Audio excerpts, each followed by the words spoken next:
আলে লে লে লে লে লে কে এটা? ওর বাপ মারে মাইরে ফেলাইছে, এটা কানতেছিল তাই লই আইছি। ও লো লো লো লো লো লো। এখন কি করবে এটার? বাচ্চা তো ভাই, হয় আর কি করব, কোনো এক জায়গায় ফালাই দিব নে।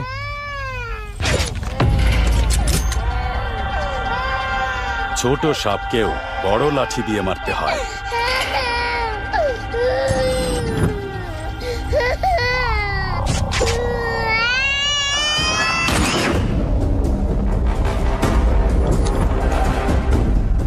এখন এটা আমার জমি, এটা নিয়ে প্রশ্ন করার মতো এই দুনিয়ায় আর কেউ নেই।